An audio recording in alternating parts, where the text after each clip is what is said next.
तो उनको कांग्रेस को शामिल करने की बात की गई। तो हमने वहां पर देखा भी था आपका, मैंने बताया भी था आपको कि गांधी इरविन क्या होता है, आपका समझौता होता है, जहां पर बहुत सारी क्या होती हैं आपकी शर्तें रखी जाती हैं। तो कुछ शर्तें क्या रखी थी, कांग्रेस ने रखी थी, और कांग्रेस की शर्तों में क्या किया था, ब्रिटिश सरकार ने माना था। तो हमने वहां पर देखो अच्छे से डिस्कस किया था कि कांग्रेस की ऐसी कौन कौन सी शर्तें थी जिसको ब्रिटिश सरकार ने आपका माना था। आज हम लोग बात करने वाले हैं ब्रिटिश सरकार की भी बहुत सारी शर्तें थी, ठीक है, जिसको क्या माना, कांग्रेस ने माना, और कांग्रेस की तरफ से गांधी जी ने क्या किया, उन शर्तों को माना। तो आज हम लोग उन्हीं चीजों को क्या करेंगे, एक बार आपका डिस्कस करेंगे, ठीक है। दीपेंद्र जी गुड इवनिंग। चलो तो आज हम लोग क्या करते हैं, वहीं से अपने क्लास को क्या करेंगे, स्टार्ट करेंगे, ठीक है। देखो सबसे पहले हम लोग आज लिखेंगे यहाँ पर, चलिए गुड इवनिंग। देखो हम लोग यहाँ पर पहले पढ़ना स्टार्ट करेंगे आपका, ठीक है, कांग्रेस की, ठीक है, कांग्रेस की तरफ से या कांग्रेस की ओर से, ठीक है, कांग्रेस की ओर से गांधी जी ने, ठीक है, गांधी जी ने निम्न शर्तें स्वीकार की, ठीक है, गांधी जी ने निम्न शर्तें, ठीक है, स्वीकार की, ठीक है, किसकी ओर से, तो आपका भैया कांग्रेस की ओर से, है ना। निम्न शर्तें क्या की, स्वीकार की। अब वो शर्तें कौन कौन सी थी, उनको हम लोग क्या करेंगे, एक बार अच्छे से देखेंगे, ठीक है।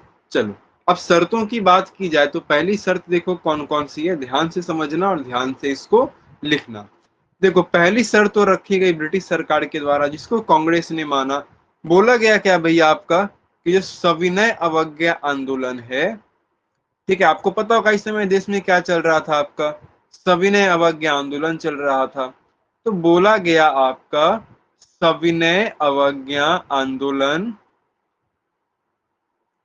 ठीक है, सविनय अवज्ञा आंदोलन स्थगित कर दिया जाएगा, ठीक है, स्थगित कर दिया जाएगा, है ना, स्थगित कर दिया जाएगा।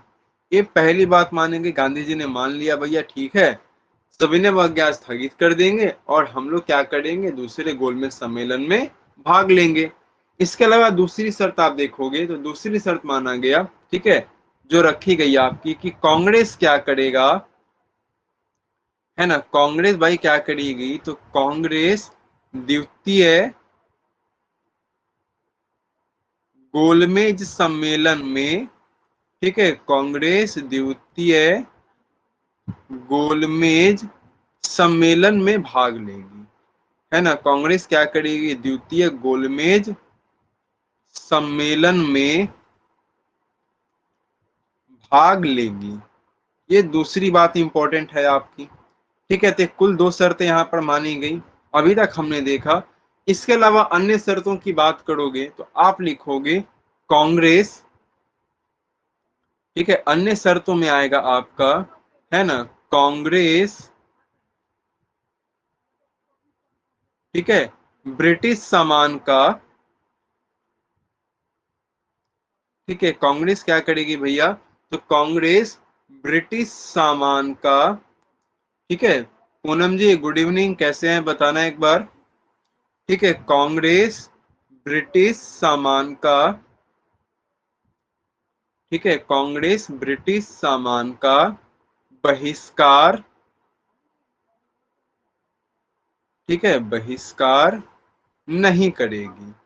ये तीन बातें यहां पर आई। इसके अलावा एक और जो चौथी महत्वपूर्ण शर्तें मानी गई कांग्रेस के द्वारा, वो चौथी शर्तें आपको, चलिए गुड इवनिंग, चलिए देखो चौथी शर्त यहाँ पर आती है कि गांधी जी भैया क्या करेंगे, है ना, गांधी जी बड़ा इंटरफेयर करते हैं चीजों में। तो चौथी इन्होंने शर्त अपनी रख दी कि जो गांधी जी हैं, है ना, गांधी जी पुलिस की,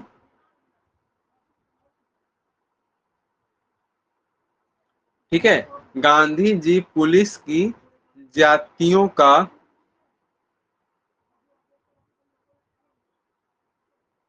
ठीक है, पुलिस की जातियों की जांच की, पुलिस की जातियों की जांच की मांग छोड़ देंगे, है ना। जांच की मांग क्या करेंगे, छोड़ देंगे। मतलब पुलिस जो भी ज्यादती करती है महात्मा गांधी क्या कर लेते हैं, उसकी जांच की मांग कर देते हैं। तो भैया गांधी जी अपनी इस मांग को क्या कर देंगे, छोड़ देंगे। अब गांधी जी ने बोला ठीक है भाई, तुम्हारी बात हम मान लेते हैं। जो 4 शर्तें रखी गई गांधी इरविन समझौते में, है ना, किसके द्वारा, ब्रिटिश सरकार द्वारा। तो कौन कौन सी शर्तें रखी गई। पहला शर्त माना गया कांग्रेस के द्वारा कि सविनय अवज्ञा आंदोलन को स्थगित कर दिया जाएगा। दूसरा हुआ आपका कि कांग्रेस द्वितीय गोलमेज सम्मेलन में भाग लेगी। तीसरा बताया गया आपका कि कांग्रेस ब्रिटिश सामान का बहिष्कार नहीं करेगी। और चौथा और अंतिम यहाँ पर जो प्रमुख आपका है, वो बोला गया कि गांधी जी पुलिस की जातियों की जांच की मांग छोड़ देंगे। कांग्रेस इन चारों शर्तों को क्या कर लेती है, कांग्रेस की तरफ से महात्मा गांधी जो होते हैं इन सभी शर्तों को क्या करते हैं, स्वीकार कर लेते हैं। इन सभी शर्तों को क्या करते हैं, मान लेते हैं। अब जाहिर सी बात है इसके बाद क्या होगा, बताने की जरूरत है नहीं। इसके बाद होगा आपका द्वितीय गोलमेज सम्मेलन, है ना। इसके बाद में क्या होगा आपका, तो अब हमें देखने को मिलेगा, कहेंगे सर अब होगा द्वितीय गोलमेज सम्मेलन होगा। ठीक है, कब होगा, तो क्या होगा आपका द्वितीय गोलमेज सम्मेलन होगा। और डेट देखो मैंने आपको पहले ही क्लास में अच्छे से लिखवा दिया है, और आप सब लोग पहले क्लास में थे। ठीक है, तो द्वितीय गोलमेज सम्मेलन हुआ आपका। तो अब यहाँ पर समझना होता क्या है, तो कांग्रेस की तरफ से कौन गए, क्वेश्चन आएगा कि द्वितीय गोलमेज सम्मेलन के अंदर कांग्रेस की तरफ से कौन गए, कांग्रेस की तरफ से, ठीक है, कांग्रेस की तरफ से कौन जाते हैं, तो कांग्रेस की तरफ से आपको देखने को मिलते हैं यहां पर गांधी जी जाएंगे। ठीक है, कौन जाएंगे, कांग्रेस की तरफ से। तो कांग्रेस की तरफ से यहाँ पर गांधी जी जाते हैं। और कांग्रेस की तरफ से जाने वाली है गांधी जी एकमात्र होते हैं, यानी कि कांग्रेस की तरफ से जो द्वितीय गोलमेज सम्मेलन में जिन्होंने हिस्सा लिया था वो एकमात्र कौन थे, आपके गांधी जी थे। इसके अलावा हम लोग बात करेंगे जो और अन्य प्रमुख लोग आपके माने गए हैं, उसमें एक नाम आएगा आपका सरोजिनी नायडू का। ठीक है, सरोजिनी नायडू है आपकी। और एक आप और अन्य नाम लिख लेना जो कि काफी पूछा जाता है आपका, वो नाम है मदन मोहन मालवीय जी का। ठीक है, नाम किनका है, तो वो नाम हमें देखने को मिलता है मदन मोहन मालवीय जी का। ये 3 लोग क्या होते हैं आपके, तो प्रमुख हैं जो कि क्या किए थे आपके द्वितीय गोलमेज सम्मेलन में जिन्होंने हिस्सा लिया था। ठीक है, और इन तीनों के बारे में एक पॉइंट आता है क्या, ये तीनों किस जहाज से गए थे, तो ये तीनों गए थे आपके राजपूताना जहाज से। ठीक है, राजपूताना जहाज से ये तीनों लोग गए थे आपके। ठीक है, किससे गए थे आपके, तो राजपूताना जहाज से गए थे। अच्छा, यहाँ पर कुछ देखो फैक्चुअल चीजें हैं। चलिए, पारुल जी जुड़ चुके हैं हमारे साथ में। पारुल जी गुड इवनिंग, कैसे हैं आप। ठीक है, काफी लेट आप ज्वाइन किए हो। ठीक है, चलो आगे देखो हम लोग बात करते हैं यहाँ पर, फिर हम चीजों को एक बार रिकॉल कर लेंगे। चलो उससे पहले हम लोग क्या करते हैं ना, चीजों को थोड़ा देखते हैं। अब देखो महात्मा गांधी गए, तो क्वेश्चन बनता है आपका ना कि जब महात्मा गांधी आपके गए वहां पर ना द्वितीय गोलमेज सम्मेलन में, तो महात्मा गांधी रुके कहाँ पर थे, ये एक पूछा जाता है आपका। उस जगह का नाम लिख लेना जहां पर महात्मा गांधी रुके हुए थे, और वो जगह था आपका किंग्सले हॉल में। या फिर इसको ऐसे लिख लो, गांधी जी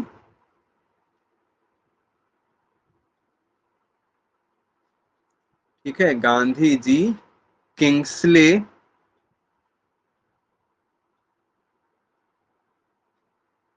ठीक है, गांधी जी किंग्सले हॉल में, ठीक है, गांधी जी किंग्सले हॉल में रुके थे। ठीक है, पूछा जाता है आपका फैक्चुअल क्वेश्चन कई बार। ठीक है, तो इसको याद रख लेना। इसके अलावा एक और चीज आप याद रख लेना, गांधी जी ने यहाँ पर वस्त्र कौन से कपड़े पहन कर गए थे, ये भी पूछ लिया जाता है। हालांकि इसके ऊपर विवाद भी आपका है, क्योंकि काफी अलग अलग स्टेटमेंट आता है आपका, जिसमें एक स्टेटमेंट हम लोग देखेंगे भी चर्चिल का आपका। तो गांधी जी यहाँ पर आपके जो वस्त्र पहन कर गए थे, वो उनका वस्त्र था, एक तो धोती था और उन्होंने क्या पहना था, लंगोटी पहना था। ठीक है, तो धोती और लंगोटी पहनकर महात्मा गांधी क्या करते हैं, आपके द्वितीय गोलमेज सम्मेलन में हिस्सा लेते हैं। ठीक है, अब यहाँ पर एक स्टेटमेंट आता है और काफी विवादित हेलो स्टेटमेंट। सर। सर कितना नोट करवा दिया वो बता दो ना, एक बार मैं उस हिसाब से नोट करूँ आगे का। ज्यादा नहीं करवाया है मैंने, थोड़ा सा ही करवाया, मैं आपको बता दूंगा। ठीक है, बहुत ज्यादा हमने अभी डिस्कस नहीं किया है। ठीक है, मैं आप एक बार मैं आपको रिवाइज करवा दूंगा। ठीक है, उसके लिए आप चिंता नहीं करो। नहीं, 1 पेज तो नहीं हुआ है, 4 पेज ओके हमने सर। मैं आपको रिवाइज करवा दूंगा एक बार, ठीक है ना, बाद में। अभी के लिए आप बस इस पे फोकस करो। अब देखो, यहाँ पर विंस्टन चर्चिल का काफी एक विवादित बयान आता है, ठीक है, महात्मा गांधी को लेकर के। ठीक है, चर्चिल का यहाँ पर स्टेटमेंट आता है। अब क्योंकि देखो, महात्मा गांधी क्या कहे थे भाई, धोती लंगोटी पहन कर चले गए, तो चर्चिल ने यहाँ पर एक स्टेटमेंट दे दिया महात्मा गांधी को लेकर के, और इन्होंने कह दिया महात्मा गांधी को अर्धनग्न फकीर। है ना, क्या कह दिया इन्होंने, तो इन्होंने महात्मा गांधी के बारे में कह दिया कि भैया ये कौन आदमी है, अर्धनग्न फकीर है। ठीक है, चलिए चलिए आगे हम लोग बढ़ा जाए नेक्स्ट। ठीक है, यहाँ तक में सबको क्लियर होगा, जरा एक बार बता देना जो लोग क्लास में पहले से बने हुए हैं। ठीक है, वो लोग एक बार बता देना जरा, उन लोगों को क्लियर है, फिर आगे हम लोग बढ़ेंगे। चलिए, दीपेंद्र जी को क्लियर है, पूनम जी को क्लियर है, चलिए अंकिता जी, चलिए बहुत अच्छा, इनको भी क्लियर है। तो यहाँ तक हमने देखो चीजों को देखा। अब थोड़ा आगे बढ़ो। आगे बढ़ेंगे तो देखो, मैंने आपको प्रीवियस क्लास में बताया हुआ था, जब हमने मॉडर्न हिस्ट्री पढ़ी थी, तो वहां पर हमने बात की थी डिप्रेस्ड क्लास के बारे में। अब आपको अच्छे से पता होगा डिप्रेस्ड क्लास कहने का हमारा मतलब क्या था। तो डिप्रेस्ड क्लास का हमारा मतलब होता था सर, इनके बारे में, तो दलित लोग जो हुआ करते थे, जिनको महात्मा गांधी ने कहा था हरिजन भी कहा था। तो इनका प्रतिनिधित्व कौन कर रहे थे, तो डिप्रेस्ड क्लास का जो प्रतिनिधित्व कर रहे थे, बताने की बात है नहीं, है ना, वो कौन हो जाएंगे, हमारे बी आर अम्बेडकर हो जाएंगे। ठीक है, बी आर अम्बेडकर क्या कर रहे थे, दलितों का प्रतिनिधित्व यहाँ पर कर रहे थे। ठीक है, कौन कर रहे थे हमारे, तो बी आर अम्बेडकर जी कर रहे थे। ठीक है, और यहाँ पर देखोगे आप, तो बी आर अम्बेडकर भी जिस जहाज से गए थे, उनके बारे में भी क्या होता है आपका, कई बार पूछ लिया जाता है कि बी आर अम्बेडकर किस जहाज से गए थे। तो आप लिख लेना, बी आर अम्बेडकर जो गए थे आपके द्वितीय गोलमेज सम्मेलन में, वो मुल्तान जहाज से गए थे। किससे गए थे आपके, तो वो गए थे आपके मुल्तान जहाज से। ठीक है, उस जहाज का नाम था आपका मुल्तान जहाज। और महात्मा गांधी, सरोजनी नायडू और जो मदन मोहन मालवीय गए थे आपके, वो किस जहाज से गए थे आपके, तो आपको देखना है कि सर वो जिस जहाज से गए थे, उस जहाज का नाम क्या था आपका। तो उस जहाज के बारे में आप बात करोगे, तो हमने पहले भी डिस्कस किया है, उस जहाज का नाम था आपका राजपुताना जहाज।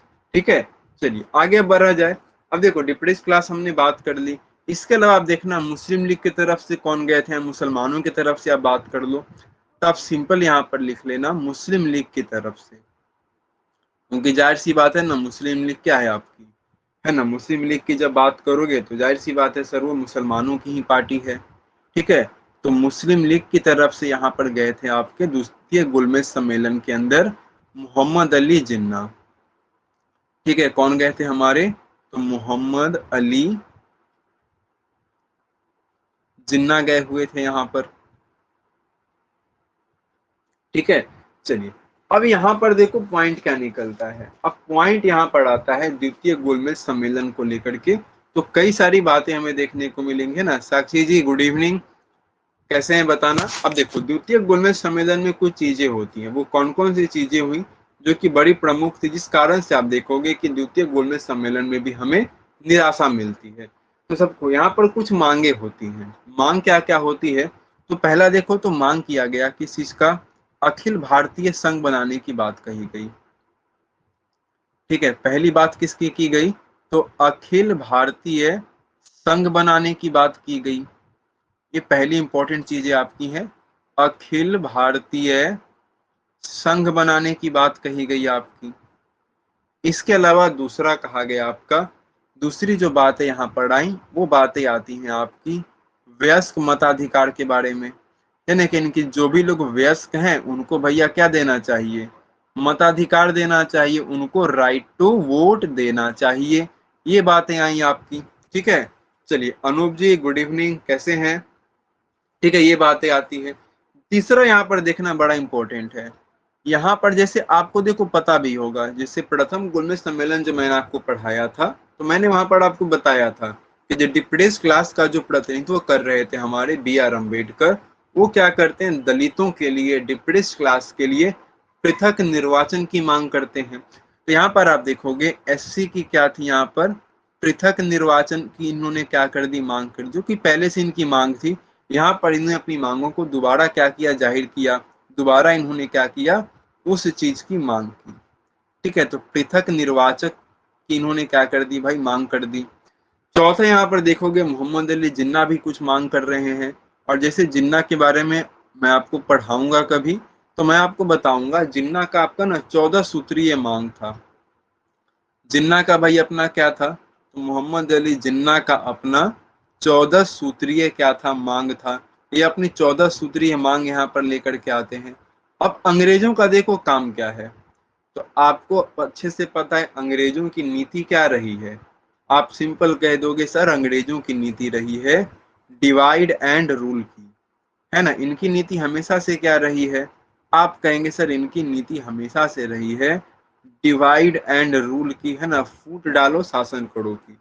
तो यहाँ पर इन्होंने एक अवसर देखा कि पृथक निर्वाचन की जो मांग की जा रही है ना, किनके द्वारा, जो पृथक निर्वाचन की मांग की जा रही है ST के द्वारा, SC के द्वारा, यानी कि दलितों के द्वारा, इसको अगर हम क्या कर दे ना, मांग इनकी पूरी कर दे, तो हमें देखने को मिलेगा कि भारत में आपस में इन लोग फिर से क्या करेंगे, लड़ना शुरू कर देंगे। और जब वो लोग आपस में लड़ेंगे तो भैया इससे फायदा किसका है, आप कहेंगे सर फायदा तो हमारा है इससे, है ना, किसी अन्य का फायदा यहाँ पर नहीं होगा। फायदा जो होगा वो सिर्फ और सिर्फ किसका होगा, हमारा होगा। तो अंग्रेजों को ये बात समझ में आ गई, और यहाँ पर जैसे ही क्या होता है कि पृथक निर्वाचन की मांग की जाती है, इससे गांधी जी क्या थे, असहमत थे। गांधी जी इससे क्या थे हमारे, तो जब गांधी जी के बारे में आप बात करोगे तो पृथक निर्वाचन की मांग से गांधी जी क्या थे, आपके असहमत थे, है ना। गांधी जी यहाँ पर क्या थे, तो इस चीज को लेकर के गांधी जी पूरी तरह से असहमत थे और इसके विरोध में थे। इन्होंने बोला कि भैया यहाँ पर आप क्या कर रहे हो, हिंदुओं को बांटने की बात कर रहे हो, है ना, दलित भी क्या है, हिंदू ही है, और आप उनको अलग करने की बात कर रहे हो। तो यहाँ पर कहीं ना कहीं क्या हो रहा है, आप डिवाइड एंड रूल के बारे में क्या कर रहे हो, बात कर रहे हो। देखो टॉपिक नेम हम लोग यहाँ पर पढ़ रहे हैं आपका, ठीक है, टॉपिक जो हम लोग यहाँ पर पढ़ रहे हैं वो टॉपिक हमारा है, ठीक है, गोलमेज सम्मेलन पढ़ रहे हैं। ठीक है, टॉपिक हमारा है गोलमेज सम्मेलन का। इसके पहले हमारी एक क्लास हो चुकी है इससे रिलेटेड, जिसमें हमने प्रथम गोलमेज सम्मेलन को पढ़ा है, और आज हम लोग प्रथम गोलमेज सम्मेलन के आगे की चीजों को डिस्कस कर रहे हैं। ठीक है, तो आप क्लास में बने रहना, मैं आपको चीजों को रिकॉल करवा दूंगा लास्ट में। ठीक है, अब तक हमने जो भी चीजें पढ़ी और जो भी मैंने बताई है लोगों को, ठीक है। तो गांधी जी इससे क्या होते हैं, पूरी तरीके से असहमत होते हैं, और भैया इतना असहमत गांधी जी हो जाते हैं ना कि वहां से भाग करके चले आते हैं। भाग करके इन द सेंस मतलब वहां से वो चले आते हैं, द्वितीय गोलमेज सम्मेलन से वापस चले आते हैं महात्मा गांधी। और पूछा जाता है कि महात्मा गांधी वापस किस जहाज से आए थे, तो आप लिख लेना, ठीक है, बेस्टेनिया जहाज से। ठीक है, किस जहाज से आए थे आपके, तो बेस्टेनिया जहाज से महात्मा गांधी क्या करते हैं, वापस आते हैं। ठीक है, बेस्टेनिया जहाज से वापस आए, ठीक है, बेस्टेनिया जहाज से वापस आते हैं महात्मा गांधी। और वापस आने के बाद इन्होंने क्या कर दिया, आप देखोगे वापस आने के बाद गांधी जी ने, ठीक है, गांधी जी ने, लिखेंगे, गांधी जी ने पुनः है ना, गांधी जी ने पुनः सविनय अवज्ञा आंदोलन, ठीक है, गांधी जी ने पुनः सविनय अवज्ञा आंदोलन, ठीक है, शुरू कर दिया। ठीक है, गांधी जी ने पुनः सविनय अवज्ञा आंदोलन शुरू कर दिया यहाँ पर। अब जब इन्होंने दोबारा क्या किया ना, सविनय अवज्ञा आंदोलन को शुरू किया, अब अंग्रेजों को यहाँ पर क्या हो गया भैया, गुस्सा आ गया। इन्होंने क्या कर लिया, महात्मा गांधी को गिरफ्तार कर लिया, है ना। फिर महात्मा गांधी को क्या कर दिया गया, गिरफ्तार कर दिया गया। और महात्मा गांधी को गिरफ्तार करके, ठीक है, महात्मा गांधी को गिरफ्तार करके, या गिरफ्तार सिंपल लिख सकते हैं, महात्मा गांधी को गिरफ्तार किया गया। और गिरफ्तार करके इनको कहाँ भेजा गया, तो याद रखना, गिरफ्तार करके इनको यरवदा जेल में भेज दिया गया। कहाँ पर, तो गिरफ्तार करके इनको यरवदा जेल में भेज दिया गया। और मेरा आप लोगों से एक क्वेश्चन होगा कि यरवदा जेल कहाँ पर था, ठीक है, ये सब लोगों से मेरा क्वेश्चन होगा, सब लोग इसको कोशिश करेंगे बताने की कि यरवदा जेल कहाँ पर है। ठीक है, सब लोगों का आंसर यहाँ पर आना चाहिए, ठीक है, भले गलत हो, गलत ही सही, लेकिन आंसर आप लोगों के आने चाहिए। ठीक है, बताएंगे यरवदा जेल कहाँ पर था। ठीक है, सबका आंसर आना चाहिए यहाँ पर।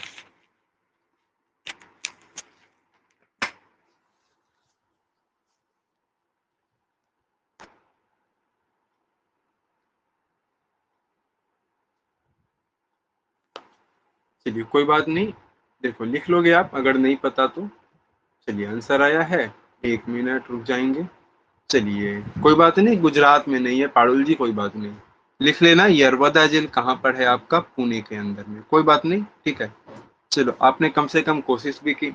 चलिए आगे देखेंगे हम लोग।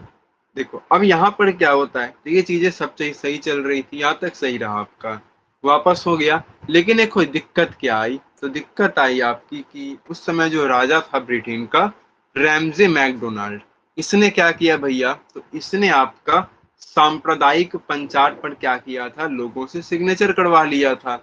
तो इसने यहाँ पर हम लोग पढ़ेंगे सांप्रदायिक पंचायत के बारे में, जिसने क्या किया, तो आप लिखोगे रैमजे मैकडोनाल्ड ने, ठीक है, रैमजे, ठीक है, रैमजे मैकडोनाल्ड, ठीक है, रैमजे मैकडोनाल्ड, ठीक है, रैमजे मैकडोनाल्ड ने क्या कर दी आपकी, तो आप कहोगे सांप्रदायिक, सांप्रदायिक पंचायत, ठीक है, सांप्रदायिक पंचायत, जिसको हम लोग अंग्रेजी में क्या कहते हैं, तो अंग्रेजी में आप इसको कहते हो कम्युनल अवार्ड। ठीक है, अंग्रेजी में हम लोग इसको कहते हैं आपका कम्युनल अवार्ड। ठीक है, इसकी क्या कर दी, तो कम्युनल अवार्ड की घोषणा की। ठीक है, कम्युनल अवार्ड की इसने क्या कर दी भैया, घोषणा कर दी। और ये घोषणा कब की गई थी, डेट याद रखना, ये घोषणा की गई थी आपकी 16 अगस्त 1932 को। ठीक है, कब की गई थी घोषणा, तो 16 अगस्त 1932 को इसकी घोषणा की गई थी। अब जब इसकी घोषणा होती है, इसमें क्या बोला गया, तो इसके अंदर बोला गया आपका दलित वर्ग को पृथक निर्वाचन दिया जाएगा, है ना, जो बी आर अम्बेडकर की मांग थी आपकी, इसमें बोला गया दलित वर्ग को पृथक निर्वाचन मिल गया। ठीक है, दलित वर्ग को पृथक निर्वाचन मिल गया। अब मेरा ना आप लोगों से क्वेश्चन होगा, जरा बताना पृथक निर्वाचन क्या होता है, आप लोगों को पता है, पता होगा तो ठीक है, नहीं पता होगा तो हम लोग इसको डिस्कस कर लेंगे। ठीक है, बताना सब लोग जरा एक बार।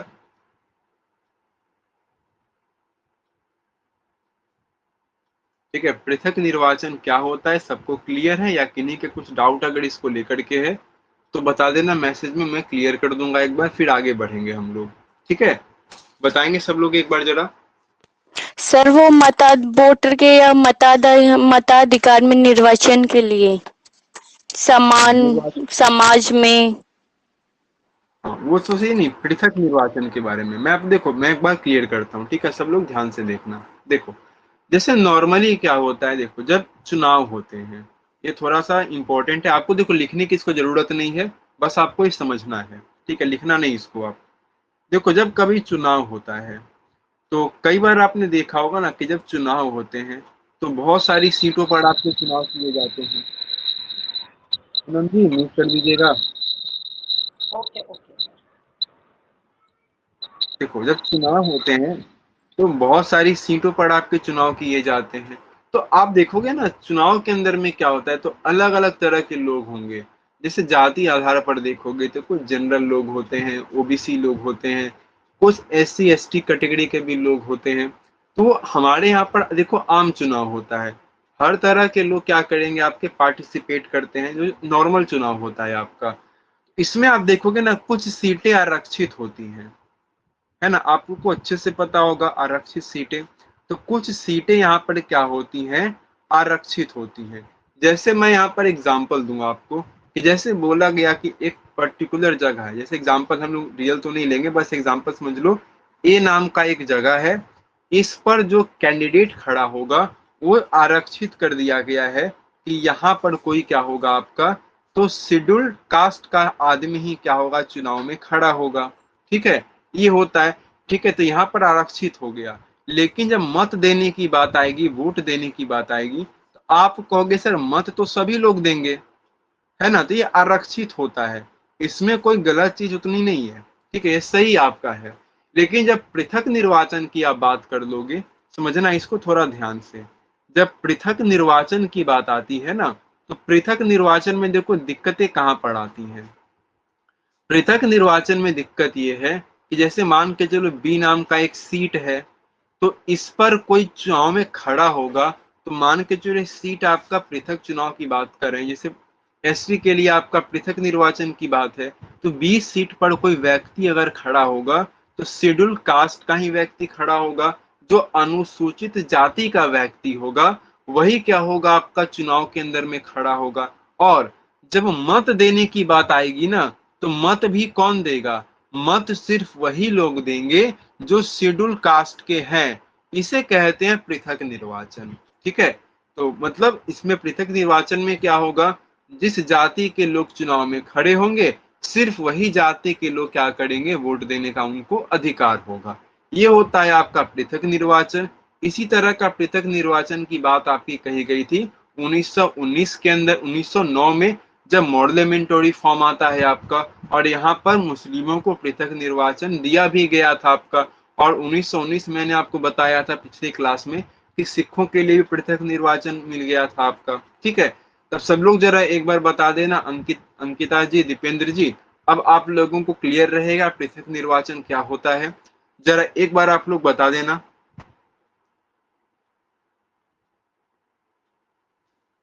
चलिए क्लियर है, बहुत अच्छा। अब देखो जैसे पृथक निर्वाचन की बात आई, अब क्योंकि गांधी जी को भैया क्या थे, गांधी जी तो इसी से गुस्सा थे। गांधी जी ने जैसे ही सुना कि ये लोग पृथक निर्वाचन की बात कर रहे हैं, गांधी जी क्या किए थे, तो गांधी जी हमें पता है वो आपके सेकेंड राउंड टेबल कॉन्फ्रेंस से वापस चले आए थे। और जब गांधी जी को पता चला कि रैमजे मैकडोनाल्ड ने पृथक निर्वाचन की घोषणा कर दी है, गांधी जी क्या करते हैं, तो गांधी जी अपने फॉर्म में वापस आ जाते हैं और गांधी जी कर देते हैं आपका, क्या करते हैं, तो आप देखोगे गांधी जी ने आमरण अनशन शुरू कर दिया, है ना। गांधी जी ने यहाँ पर क्या कर दिया आपका, तो हमें देखने को मिलता है गांधी जी ने आमरण अनशन शुरू कर दिया। यानी कि गांधी जी ने बोला कि भैया जब तक अब बढ़ेंगे नहीं तब तक खाना नहीं खाएंगे, यानी कि भूखे प्यासे क्या कर जाएंगे, मर जाएंगे, ठीक है। हालांकि इससे पहले क्या किया, महात्मा गांधी ने बात की अंग्रेजों से, ब्रिटिश सरकार से बात की कि भैया आप ये जो चीजें कर रहे हो इसको मत लागू करो, ये गलत है। अंग्रेजों ने बोला भैया हम कुछ नहीं कर सकते, ये ब्रिटेन से कानून बन चुका है, अब ये तो क्या रहेगा, आपका होके रहेगा।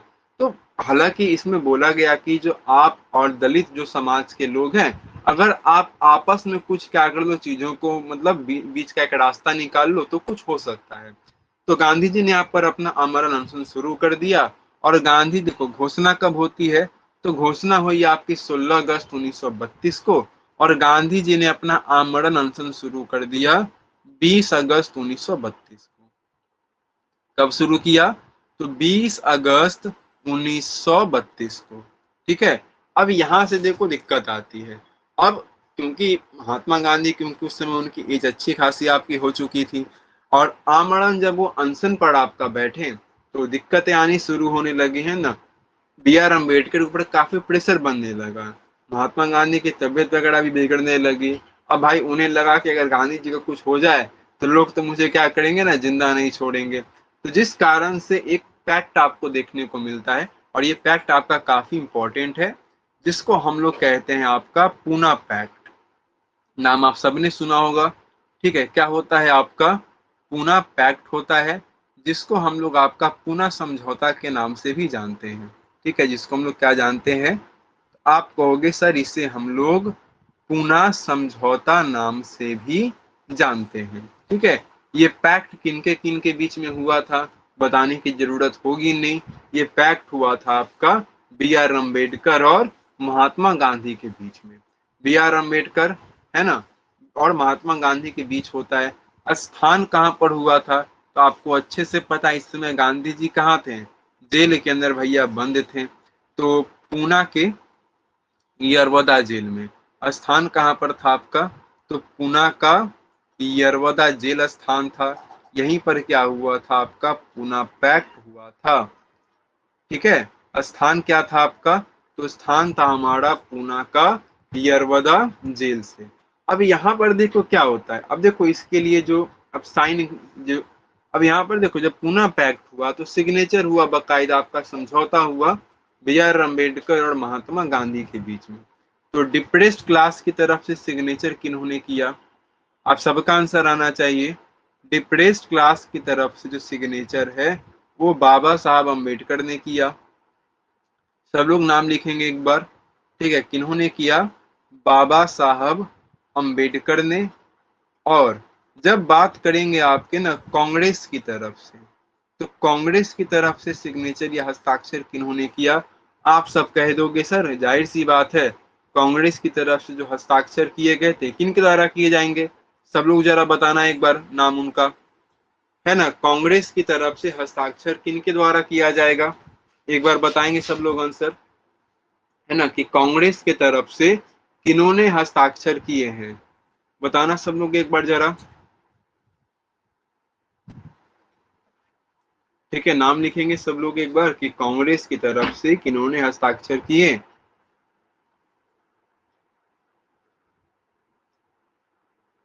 चलिए, नाम आना शुरू हो चुका है, गांधी जी गांधी जी। चलिए और लोग बताएंगे। चलिए बिल्कुल, देखो गांधी जी ने हस्ताक्षर, आपने बोला कि सर कांग्रेस की तरफ से गांधी जी ने हस्ताक्षर किए थे, लेकिन ये क्या हो जाएगा आपका, गलत है। ठीक है ना, नहीं ये गलत हो गया आप लोगों का।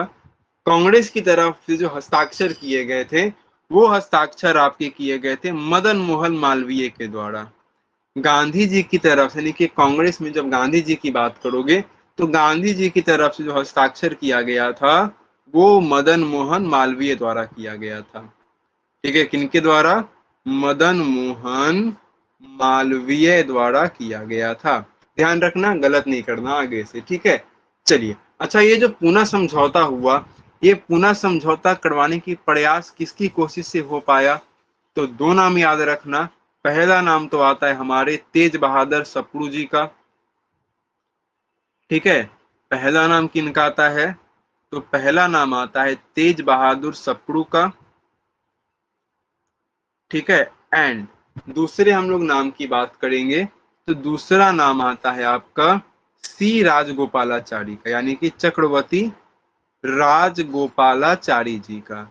इनके प्रयास से ही क्या होता है, आपका पूना पैक्ट होता है बी आर अम्बेडकर और महात्मा गांधी के बीच में। और इसमें क्या हुआ, तो नतीजा निकलता है पृथक निर्वाचन की मांग समाप्त हो गई, है ना। क्या हुआ आपका, आप कहेंगे सर पृथक निर्वाचन की मांग समाप्त हो गई। है ना, जो पृथक निर्वाचन की मांग हो रही थी, है ना, उस पृथक निर्वाचन की मांग क्या हो जाती है आपकी, समाप्त हो गई। ठीक है, और यहाँ पर कुछ चीजें आपको देखने को मिलती है। देखना, महात्मा गांधी ने क्या कहा कि भैया देखो, प्रांतों में हम तुमको क्या दे रहे हैं, प्रांतों में, चलिए बहुत अच्छा, देखो प्रांतों में क्या हो गया, तो बोला गया देखो अभी तुमको कितना पृथक दिया गया था, सीट 71 दिया गया था ना, चलो हम बढ़ा देते हैं। तो प्रांतों में 71 की जगह कितने सीटें आरक्षित कर दी गई दलितों के लिए, तो प्रांतों में 71 की जगह 148 सीटें आरक्षित कर दी गई। किनके लिए भैया, दलितों के लिए। बहुत बढ़िया पॉइंट था आपका ये, है ना, कि कहाँ 71 कहाँ 148। अब बी आर अम्बेडकर बड़े खुश हो गए, बोला कि ये तो अच्छी बात हुई है यहाँ पे कि हमें 148 सीटें हमारे लिए आरक्षित कर दी गई हैं, बस वोट सब लोग देंगे, तो चलो कोई दिक्कत की बात नहीं। अच्छा, सिर्फ यहाँ पर नहीं मिला, केंद्र के अंदर भी, केंद्र में भी क्या होता है आपका, तो आप कहोगे केंद्र में भी इनको कितनी स्थान रिजर्व कर दी गई, तो केंद्र में 18 सीटें रिजर्व हो गई। केंद्र में कितनी सीटें रिजर्व की गई इनके लिए, तो केंद्र में इनके लिए 18 सीटें रिजर्व कर दी गई। ठीक है, एक पॉइंट रखना है, ये द्वितीय गोलमेज सम्मेलन था। नेक्स्ट हम लोग पढ़ेंगे आपका तृतीय गोलमेज सम्मेलन, और ये कुछ बहुत बड़ा नहीं है, छोटा सा आपका पॉइंट है, आप बस लिखोगे समझ में आ जाएगा। देखो, तृतीय गोलमेज सम्मेलन में कुछ खास चीजें आपकी हुई नहीं थी यहाँ पर, एग्जाम पॉइंट ऑफ व्यू से जो हमारे लिए जरूरी है, जो हमारे लिए जानना है, हम बस उन चीजों को क्या करते हैं, थोड़ा सा समझ लेते हैं।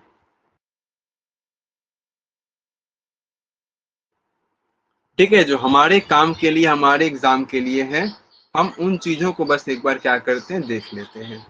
देखो यहाँ पर क्या होता है, तो आप कहोगे सर तृतीय गोलमेज सम्मेलन के अंदर ब्रिटिश सरकार ने श्वेत पत्र जारी किया, है ना, ब्रिटिश सरकार ने क्या किया आपका, तो ब्रिटिश सरकार ने श्वेत पत्र जारी किया। ठीक है, ब्रिटिश सरकार ने श्वेत पत्र क्या किया आपका, जारी किया। अब ये श्वेत पत्र क्या था आपका, तो गोलमेज सम्मेलन का निष्कर्ष था। श्वेत पत्र के बारे में हम लोग बात करें तो ये श्वेत पत्र क्या था आपका, आप कहेंगे सर ये गोलमेज सम्मेलन का निष्कर्ष था, यानी कि जो गोलमेज सम्मेलन हमारे 3 किए गए उसका कंक्लूजन क्या निकला, तो आप सिंपल कहोगे गोलमेज सम्मेलन का निष्कर्ष था ये। ठीक है ना, क्या था ये आपका गोलमेज सम्मेलन का निष्कर्ष था। ठीक है, गोलमेज सम्मेलन का क्या था आपका, ये निष्कर्ष था। और इसी के जरिए हमें देखने को मिलता है कि भावी संविधान, यानी कि जो हमारा आने वाला संविधान है उसका प्रारूप तैयार हुआ। तो आप सिंपल लिख लेना, भावी संविधान का क्या था, ये आपका प्रारूप था। ठीक है, भावी संविधान का प्रारूप था आपका ये। अच्छा, इसकी घोषणा जो की गई थी, ठीक है, श्वेत पत्र की घोषणा कब की गई थी, डेट लिख लेना आप लोग। श्वेत पत्र की घोषणा के बारे में बात करेंगे तो श्वेत पत्र की आपकी घोषणा की गई थी मार्च 1933 में। कब की गई थी आपकी, तो मार्च 1933 के अंदर श्वेत पत्र की घोषणा की गई थी। और इसके बाद ही आपको देखने को मिलता है कि इसी के आधार पर आपका जुलाई 1935 में क्या आता है आपका, तो जुलाई 1935 में, है ना, भारत सरकार अधिनियम आता है। क्या आता है आपका, भारत सरकार अधिनियम आता है। ठीक है, इसी के आधार पर, यानी कि जो श्वेत पत्र होता है आपका, उसी के आधार पर हमें देखने को मिलता है कि जुलाई 1935 में भारत सरकार अधिनियम आएगा। राजीव जी गुड इवनिंग, है ना, भारत सरकार अधिनियम आता है आपका। और अधिकांश जब संविधान जब आप पढ़ोगे, पढ़ भी रहे होंगे, तो आपको मालूम चलेगा कि भारत सरकार अधिनियम जो 1935 आया आपका, अधिकांशतः मतलब 70% जो हमारे वर्तमान संविधान में चीजें आपको देखने को मिलती हैं वो हमने कहाँ से ली है, तो वो हमने भारत सरकार अधिनियम 1935 से ली है। एक इम्पोर्टेंट नोट है जो आप लोग कर लेना, इंपॉर्टेंट, ये लास्ट हमारा पॉइंट है। देखो बी आर अम्बेडकर, 3 नाम मैं आपको बताऊंगा, नोट कर लेना। पहला नाम है हमारा बी आर अम्बेडकर जी का। दूसरा आप नाम लिखोगे एम आर जयकर का, ठीक है। और तीसरा नाम यहाँ पर आपको देखने को मिलता है तेज बहादुर सप्रू का, ठीक है। तीसरा नाम क्या है आपका? तो तीसरा नाम है तेज बहादुर सप्रू जी का। अब ये है क्या समझना, तो B R Ambedkar, M R Jayakar, Tej Bahadur Sapru ने तीनों गोलमेज सम्मेलन में भाग लिया, ठीक है ना। तीनों गोलमेज सम्मेलन में, ठीक है, तीनों गोलमेज सम्मेलन में भाग लिया। ये बहुत इंपॉर्टेंट है। अब आपके माइंड में क्वेश्चन आएगा कि सर क्या बस यही 3 लोग थे क्या? नहीं, इनके अलावा काफी अन्य लोग थे। लेकिन जब प्रसिद्ध लोगों की बात करो जिनके बारे में एग्जाम में पूछा जाता है, तो इन्हीं तीनों के बारे में पूछा जाता है। तो आपको इन्हीं तीनों के बारे में क्या रखना है, अच्छे से याद रखना है, ठीक है। तो टॉपिक हमारा यहाँ पर कंप्लीट हो चुका है। तो इस टॉपिक में अगर किन्हीं के कुछ डाउट है, कुछ क्वेश्चन है, तो एक बार आप लोग बता देना, ठीक है। किन्हीं के कुछ डाउट, कुछ क्वेश्चन अगर हैं एक बार, तो आप लोग बता देना मुझे, ठीक है। चलिए, दीपेंद्र जी को कोई डाउट नहीं है। अंकिता जी आप सर बताइए। फर्स्ट में ना, हेलो सर, जो आपने फर्स्ट में ना 9 मिनट पढ़ाई थी ना, वो थोड़ा रिकॉल करवा दो। कॉल करवा दे रहा हूँ। अभी तक में कोई डाउट नहीं है ना? आगे जो हमने पढ़ी है बताना एक बार, है ना। नो पूनम जी सर। बताएंगे आप लोग भी एक बार। पूनम जी, अंकिता जी बताना, कोई डाउट तो नहीं है ना यहाँ तक में?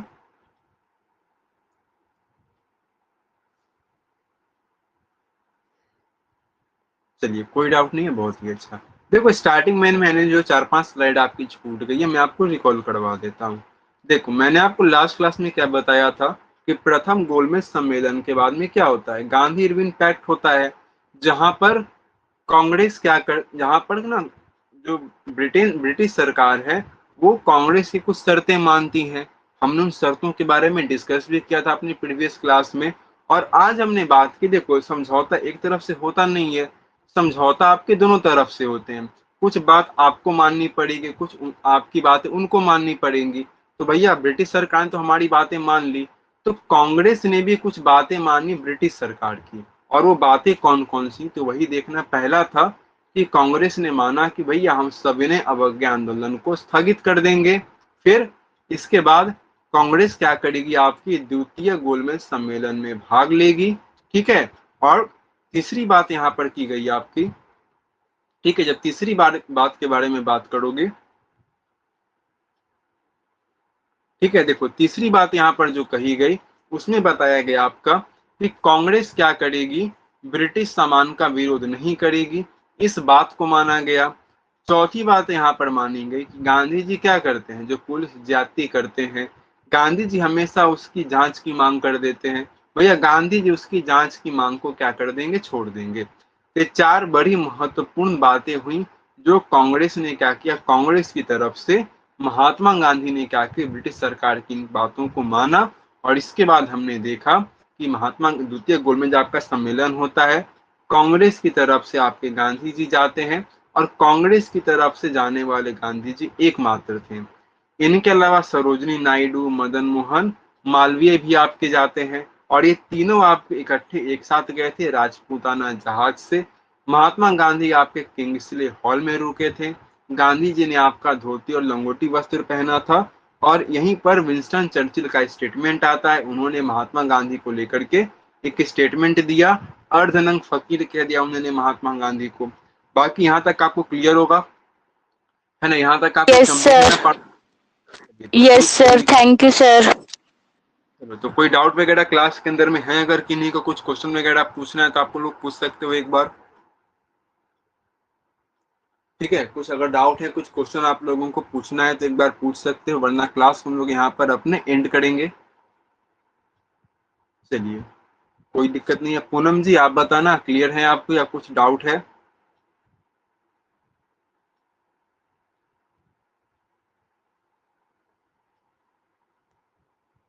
हेलो सर, क्लियर है? क्लियर क्लास में यहाँ हाँ जी पर आप बोलेंगे? सर, क्लियर है यहाँ तक। ठीक है, तो बाकी देखो आज एक आपकी ना स्पेशल क्लास रखी गई थी। ठीक है, जैसा कि आपको पता होगा कि मैं आपकी ना इकोनॉमी की क्लास, ठीक है ना, तो इकोनॉमी वाले सर आज आपके थे नहीं, इसलिए ना मैंने ये क्लासेस आपकी इवनिंग में ली है। बाकी नॉर्मली जैसे आपको टाइम पता है हमारी इवनिंग क्लास का, है ना, थर्सडे फ्राइडे सैटरडे 5:30 PM को होती है। तो हम लोग उसी टाइम पर क्या मिलेंगे, अपने क्लास के अंदर मिलेंगे। ठीक है, बाकी क्लास आपको कैसी लगी एक बार जरूर से आपको क्या करना बताना। तब तक के लिए thank you and take care.